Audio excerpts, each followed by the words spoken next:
Good evening pre students.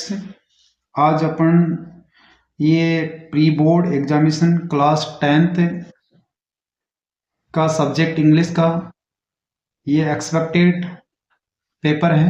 आपके exam में ये क्वेश्चन आ सकते हैं। इस पूरे पेपर को मैं बहुत ही अच्छी तरह से एक्सप्लेन करने वाला हूँ। इसमें इंग्लिश से हिंदी करते हुए इन क्वेश्चन को अपन सोल्व करने वाले हैं। इसके अंदर ABCD 4 इसमें सेक्शन दे रखे हैं। तो देखिए अपन इस पेपर को शुरू करने जा रहे हैं और विथ आपको आंसर के साथ मैं बताने वाला हूं। तो पूरे पेपर को आप ध्यान से देखना, ऐसा ही क्वेश्चन आपके परीक्षा में मिलने वाला है। तो इसमें देखिए टाइम आपका 15 आवर्स हैं, यानी 3.25 घंटे का पेपर है। एग्ज़ाम की डेट आपकी आ रही है जो आपकी 12 मार्च, ये 12 फरवरी से आपकी एग्ज़ाम जो प्रारंभ होने जा रही है उसी के लिए पेपर है ये मेरा। और ये 80 नंबर का पेपर आएगा, 20 नंबर के आपके स्कूल से जाता है। तो देखिए पूरा पेपर आपको मैं इसको सोल्व करने वाला हूँ, ध्यान समझना इसको। ये देखिए सेक्शन 1 के अंदर, इसके अंदर अपना ये read the passage carefully and answer the questions में फॉलो, ये पैसेज है अपना अनसीन पैसेज है। The Malik were going to have a house of their own a Delhi. Malik का दिल्ली के अंदर अपना स्वयं का घर होने जा रहा था, यानी होने वाला था।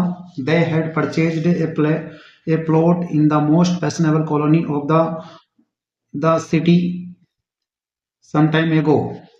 और उनके पास उन्होंने एक कॉलोनी के अंदर कुछ वर्षों पहले ही है वो अत्यधिक फैशनेबल जो कॉलोनी के अंदर उन्होंने एक प्लॉट है वो खरीद लिया था।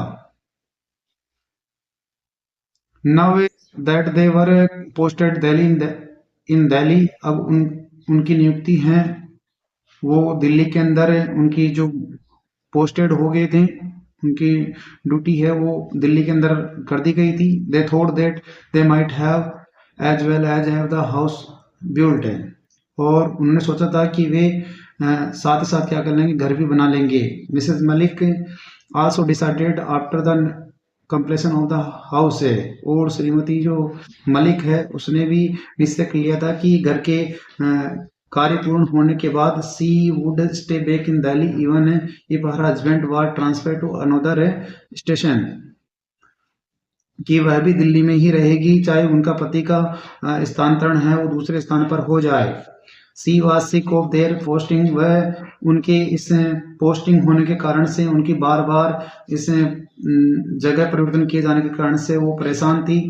Every other year they were move to new place, हर दूसरे वर्ष उन्हें दूसरे स्थान पर जाना पड़ता था। Now that the children were grown up, अब उनका जो बच्चे हैं वो भी बड़े हो गए थे। It was not desirable to shift them from school to school, उनके लिए ये उचित नहीं था कि वो एक एक विद्यालय से दूसरे विद्यालय को उनको बार बार स्कूल बदलवाए। Mrs Malik said, Mrs Malik ने कहा था, if he must mister Malik could go all alone, उसने कहा था यदि श्रीमान मलिक चाहते हैं तो वो अकेले ही जा सकते हैं। She would settle down permanently in Delhi, वह अपने बच्चों के साथ नियमित रूप से दिल्ली के अंदर बस जाएंगे।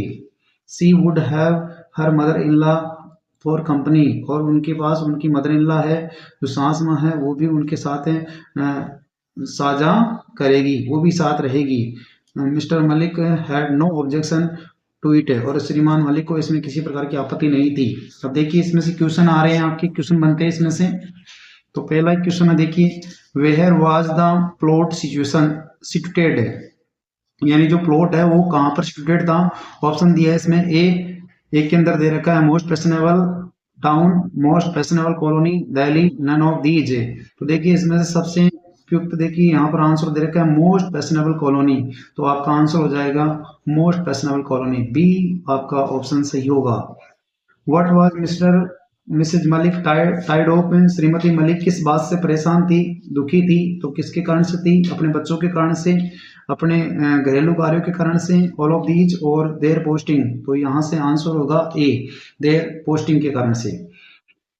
तीसरा क्वेश्चन देखिए, why did Mrs Malik not want her children to change school again and again. तो देख इसमें ऑप्शन है they were so small, they were grown up, both A और बी, नन ऑफ दोस। तो देखिए इसमें they were grown up option C हो जाएगा। Mrs Malik decided that after completion of the house, वो बताओ क्या करेगी उसमें, वह अपने मकान बनने के बाद में क्या करेगी, तो ऑप्शन सी हो जाएगा she would stay back with her husband. ये she would stay back in Shimla, Shimla तो है ही नहीं इसमें, अपने पति के साथ रहने वाली कोई बात है ही नहीं। She would stay back in Delhi, तो she would stay back in Delhi, ये इसका आंसर सी हो जाएगा, ए आंसर सही इसमें से। Now that they were posted back in, अब उनकी वापस है वो नियुक्ति हो गई थी, कहाँ थी उनकी, जयपुर में, लखनऊ, कोटा और दिल्ली, तो दिल्ली हो गई थी, उनका आंसर दिल्ली है इसमें। whom did Mrs Malik want to live with, Shrimati Malik है वो किनके साथ रहना चाहती थी, her children, her husband, her mother in law, both A और सी। तो देखो अपने बच्चों के साथ रहना चाहती थी वो, हर मदर इन लॉ के साथ रहना चाहती थी, तो ऑप्शन हो जाएगा ए और सी, यानी डी ऑप्शन सही है इसमें। Choose the similar word popular from given option से, पॉपुलर का इसमें देखो इसमें समानार्थी कौन सा है, तो यहाँ से देखो आप कौन सा होगा, फैशनेबल हो जाएगा, यानी पॉपुलर का होगा फैशनेबल। और choose the opposite word of temporary from given option से, तो इसमें टेम्पररी का क्या हो जाएगा, परमानेंटली हो जाएगा। अब ये दूसरा पैसेज, ये आपका पैसेज था इसके अंदर, और ये क्वेश्चन था what has nature granted to animal, तो नेचर ने प्रत्येक जानवर को क्या प्रदान किया है, तो देखो इसमें आपको पहले ही पंक्ति के अंदर इसका आंसर मिल जाएगा। Nature, in nature animals are not, ये nature has given each animal the power to monitor of its bone body and maintain normal health है, ये इसका आंसर आपको पहले लाइन के अंदर इस पैसेज के मिल जाएगा। दूसरा प्रश्न देखिए, what necessary element do all animals need, प्रत्येक जो जानवर है इनको किस की अति आवश्यक होता है, तो इसमें देखो आपको इसमें पैसेज के शुरुआत में ही जो दूसरी लाइन है उसमें दे रखा है salt is an essential element required by all animal, यानी सभी जानवरों के लिए किसकी आवश्यकता होती है, साल्ट की आवश्यकता होती है। तो salt is necessary element for all animals, इस प्रकार से इसका आंसर बन सकता है, या ऐसे लिख दो salt is an essential element required by all animals, ऐसे भी कर सकते हो आप। तीसरा प्रश्न देखिए, why do animal lick the soil, ये जो जंगली जानवर है वो मिट्टी क्यों चाटते हैं, तो इसका आंसर देखिए आप चौथी लाइन के अंदर मिल जाएगा। पैसेज में चौथी लाइन देखो, they regularly lick the soil to get the exact amount of salt their body need, यानी वे अपने शरीर की नमक की मात्रा को पूर्ति करने के लिए क्या करते रहते हैं, मिट्टी को चाटते रहते हैं, इसलिए वो मिट्टी चाटते हैं। तो animals lick the soil to get the exact amount of salt their bodies need, इस तरह से इसका आंसर हो जाएगा। When do carnivores animals eat grass, जो ये मांसाहारी जानवर है वो घास कब खाते हैं, कब खाते हैं, तो देखिए इसमें इसका आंसर आपको मिल जाएगा कि कार्निवल्स एनिमल्स है, देखो यहाँ दे रखा है all carnivals animals eat grass whenever they have diarrhoeas और other stomach problem due to indigestion, यानी जब कभी जानवरों को है डायरिया, अपच और पेट संबंधित जो बीमारियां हैं, अपच संबंधी बीमारियां हो जाती है, तो वो क्या करते हैं, घास खाते हैं, इसका आंसर इसमें मिल जाएगा। फिर देखिए अगला क्वेश्चन है, how do animals monitor their own body need, कि जानवर अपने शरीर की किस तरह से देख रेख रखते हैं, तो इसका आंसर देखिए आप उस पैसेज के शुरुआत में ही पांचवी लाइन में मिल जाएगा आपको, they monitor their body needs by instinct and it no more than is required है, ये पांचवी लाइन के अंदर पैसेज के शुरू में पांचवी लाइन दे रखी है कि वे अपने शरीर का देख रेख सहज प्रवृत्ति और अत्यधिक आवश्यकता से भोजन न करते हुए क्या करते हैं, परिवेक्षक करते हैं। फिर देखिए छठा क्वेश्चन है, when do human beings rely on doctor on the media, कि ह्यूमन बीइंग है वो डॉक्टर और मीडिया पर रिलाई कब करते हैं, ये कब करते हैं, तो इसका देखिए आंसर है ये आपको मिलेगा इसमें आंसर देखिए ये यहाँ देखिए इसका आंसर मिलेगा आपको, we human beings seem to have lost the ability to monitor on bodies in order to maintain health. इसलिए हम क्या कर देते हैं, डॉक्टर के रिलाई होने से मना कर देते हैं, इसके ऊपर रिलाई नहीं करते हैं। तो इसका आंसर हो जाएगा यहाँ से, यहाँ से इसका आंसर हो जाएगा, we humans seem to have lost the ability to monitor our body in order to maintain health. We refuse to understand our body signal and tend instead follow the advice of doctor on media sometimes। इस तरह का इसका answer बन जाएगा। और देखिए आगे, when अगला प्रश्न है, right a similar word of the following from the passage. Affected का क्या होगा, अफेक्टेड का इसमें होगा प्रभावित होना। तो देखिए प्रभावित होने का इसमें शुरू में ही आया था, अपना पहली लाइन है उसमें दे रखा है इन्फ्लुएंस्ड। इस अफेक्टेड का पर्यायवाची शब्द दे रखा है पैसेज के शुरुआत की पहली लाइन के अंदर ही है, इन्फ्लुएंस्ड है। फिर देखिए, right opposite word from the passage. Herbivores, herbivores का होगा कार्निवर्स, ये इसका अपोजिट हो जाएगा, यानी हार्बीवर्स यानी शाकाहारी होता है और ये हो जाएगा मांसाहारी। इसका आंसर मांसाहारी ये हो जाएगा। फिर देखिए आपके लिए इसमें ये सेक्शन बी के अंदर राइटिंग में दे रखा है, सपोज एक लेटर लिखना है अपने मित्र को अपने विद्यालय के बारे में बताते हुए। और दूसरा है इसमें अथवा में है, एक ईमेल भेजना है एडिटर न्यूज़पेपर को इनसेंट्री कंडीशन के ऊपर। दोनों ही इंपॉर्टेंट टॉपिक हैं, इनमें से कोई भी आप देख सकते हो। फिर देखिए आपके लिए राइट स्टोरी है और ये बैड कंपनी के लिए है, और two friends and a bear वाली स्टोरी है। इनमें से दोनों इंपॉर्टेंट है, कोई भी देख सकते हो आप। फिर देखिए पैराग्राफ है विलेज फेयर का है और ये होली का पिक्चर है, तो होली पर करो या विलेज फेयर पर करो, दोनों इंपॉर्टेंट है, आप में से इसमें से कोई सा भी कर सकते हो। फिर देखिए आप सेक्शन सी की तरफ चलते हैं अपन।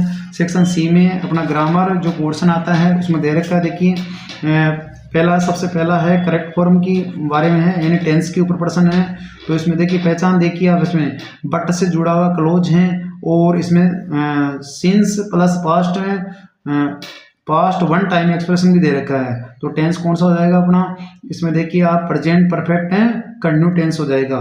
तो यहाँ हो जाएगा हैज बीन राइटिंग।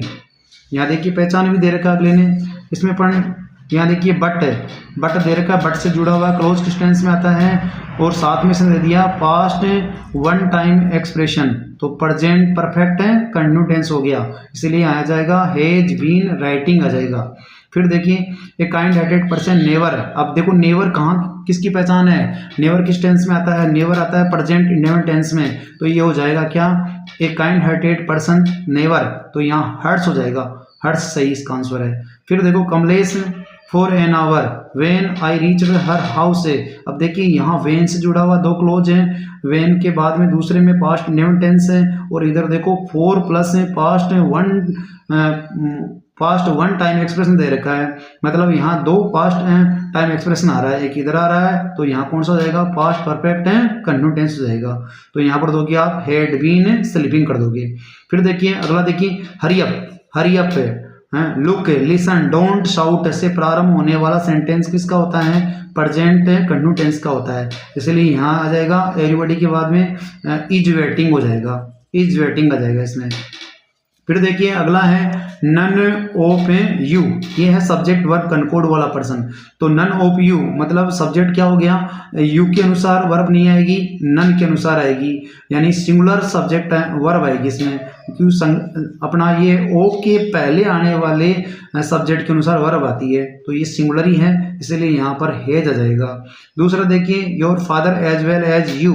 अब यहाँ देखिए एज वेल से जुड़ा हुआ है, तो एज वेल एज से पहले आने वाले सब्जेक्ट के अनुसार वर्ब आएगी। तो योर फादर सिंगुलर है, इसीलिए यहाँ पर आ जाएगा has been.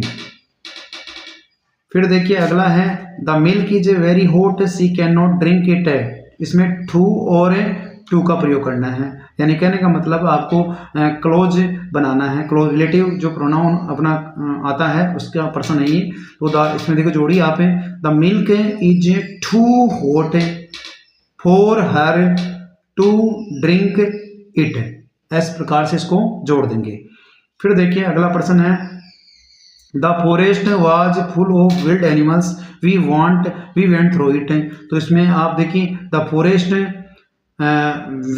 Which we went through was full of wild animals, ऐसे भी कर सकते हो, और ऐसे नहीं तो ऐसे कर लो, the forest was full of wild animals which we went through, ऐसे भी हो जाएगा। दोनों प्रकार से इस प्रश्न को आप सोल्व कर सकते हो। देखिए यहाँ change the following sentence into passive voice है। तो देखिए यहाँ Ritu should inform the class teacher about her sickness है, तो यहाँ आप इसको the class teacher about her sickness को साथ में रख सकते हो, और बाद में रखना हो तो बाद में ले सकते हो। तो इसको करो आप, the class teacher about her sickness, should models के साथ में बी आता है तो बी लगाओ, इन्फॉर्म्ड थर्ड फॉर्म बनाओ बाय रितु, इस तरह से बन जाएगा। और या फिर ऐसे कर लो, the class teacher should be informed about by Ritu about her sickness, दोनों प्रकार से आप बना सकते हो। दूसरा प्रश्न देखिए, who are you she asked the stranger, तो इसका बन जाएगा she asked the stranger who, अब ये देखो यू सेकंड पर्सन है, किसके अनुसार, स्ट्रेंजर के अनुसार, तो यहाँ हो जाएगा ही, और ये प्रेजेंट नेम टेंस है तो वाज हो जाएगा। तो क्या हो जाएगा, she asked the stranger who he was, और अंत में क्या लगा दोगे, फुल स्टॉप। इस तरह से इसको आप तैयार कर सकते हो। फिर देखिए आपका ये सीन पैसेज चल रहा है, अपनी जो बुक का ही है, सीन पैसेज ही है ये। Read the passage, read the passage carefully and answer the question that follow. ये देखिए आप, ये अपना सीन पैसेज है, ये फ्लाइंग वाले जो अपना फर्स्ट फ्लाइट वाला जो लेसन था उससे दे रखा है मैंने। इसमें देखो green flowering ahead him, what was this green flowering. अब यहाँ ग्रीन फ्लावरिंग है वो किसके लिए आया था, प्लेन्स के मैदान के लिए, हाउस घर के लिए, ग्रास घास के लिए, सी, तो यहाँ सी आंसर सी होगा, क्योंकि इसमें सी पर ही उतरा था वो, तो यहाँ सी आंसर सी है, डी सी हो जाएगा। What was the young seagull's reaction when he stood on the green floor of the sea? अब उसकी प्रतिक्रिया क्या थी, he was scared, वह डरा हुआ था, he was happy, वह प्रसन्नचित था, he was sad, वह दुखी था, he was bemused, वह उदास था। तो देखो यहाँ क्या हो जाएगा, he was scared, वह क्या था, डरा हुआ था, ये सही आंसर हो जाएगा इसका। फिर देखिए अगला क्वेश्चन है, why could not he rise, वह उठ क्यों नहीं, ऊपर क्यों नहीं उड़ सका था, तो देखो ही वाज वीक सही है, ही वाज टायर्ड ये भी सही है, तो इसका आंसर हो जाएगा ए और बी दोनों सही है इसमें। ही वाज लेजी है तो होगा नहीं इसमें, तो दोनों आंसर सही होगा, ए और बी। फिर देखिए यहाँ पे, he dropped his legs to stand on, उसने अपने जो पंख है वो पैर है वो गिरा दिए थे, पंजे गिरा दिए थे, किसके ऊपर गिराए थे, ग्रीन सी पर, black sea, plain, none of these, तो यहाँ पर क्या आ जाएगा, ग्रीन सी आ जाएगा, क्योंकि ग्रीन सी का इसमें वर्णन हुआ है, तो ग्रीन सी यानी हरा समुद्र के ऊपर। Who were beckoning to him, तो उसको है ना, कौन उसको बुला रहे थे, तो देखो पहली लाइन के अंदर इसका आंसर है his parents and his brother and sister, और यहाँ से जोड़ दो वर बेकनिंग टू हिम, ये इसका आंसर बढ़ जाएगा, यानी इसके अंदर ही है, पैसेज के अंदर ही दे रखा, देखो यहाँ देखो his parents his brothers and sister लिखकर है, और फिर यहाँ से उसमें प्रश्न में से लगा दो वर बेकनिंग टू हिम, ये आंसर हो जाएगा इसका। अगला प्रश्न है, where had his family member landed, उसके परिवार सदस्य है वो कहाँ उतर रहे थे, तो देखो इसके सामने दे रखे हैं कहाँ उतर रहे हैं, देखो his parents and his brothers and sister had landed on his green flowering ahead of him, ये इसका आंसर हो जाएगा। फिर देखिए अथवा में इसका एक और पैसेज दे रखा है, सीन पैसेज के रूप में ही है, एक पैसेज और इसके अंदर देखिए, ये भी पैसेज अपनी किताब से ही हैं, और ये अपने हैं वैली वाले लेसन से हैं, the madam ride the bus, इससे लिया हुआ है। तो इसमें जो प्रश्न देखिए आप, दोनों का ही आंसर करते हैं अपन। तो इसमें पहला ही क्वेश्चन था, when she entered her house what did she find, जब उसने घर के अंदर प्रवेश किया तो उसने क्या पाया, क्या पाया था, हर मदर अवाक सही है, talking to one of Valli's aunt ये भी सही है, तो बोथ ए और बी दोनों सही आंसर हो जाएगा। हु वाज रियल चैटरबॉक्स, वास्तव में चैटरबॉक्स कौन था भाई, वास्तव में जो बातूनी कौन था, तो her mother, her aunt, herself और नन ऑफ दीज, तो कौन था भाई, उसका क्या हो जाएगा, हर रियल, देखो उसकी माताजी थी उसमें, कि उसकी माताजी भी क्या थी भाई, चैटरबॉक्स थी।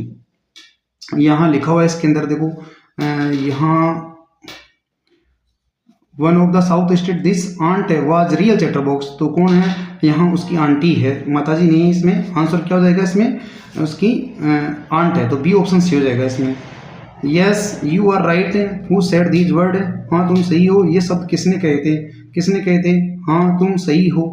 तो देखो सेड हर आंट है, Valli came in, she spoke very casually not expecting reply, she Valli smiled her mother and देखो इसमें yes you are right her mother said, तो किसने कहा था भाई, उसकी माताजी ने कहा था। तो आंसर हो जाएगा क्या इसमें, ये देखो यहाँ से मिल जाएगा, इसका आंसर कहाँ है, ये हु सेड दीज वर्ड किसने कहा था भाई, हर मदर आ जाएगा इसका आंसर, उसकी माताजी ने कहा था ये। फिर देखिए अगला क्वेश्चन है, and where have you been these words are asked by, किसने पूछा था, तो ये तो उसकी आंटी ने पूछा था, उसकी जो ये मौसी आई थी ना उसने पूछा था। Of a lady was aunt who was talking to her mother, तो एक महिला उसके घर पर आई हुई थी, उसकी माताजी के यहाँ वो किससे बात कर रही थी, तो देखो आंसर ये रहा, ये हर मदर है, ये talking of one of Valli's aunt है, यानी the one from south state है, यानी साउथ स्टेट की एक वैली की जो मौसियों में से मौसी थी उससे बात कर रही थी, तो ये इसका आंसर हो जाएगा। अगला क्वेश्चन देखिए,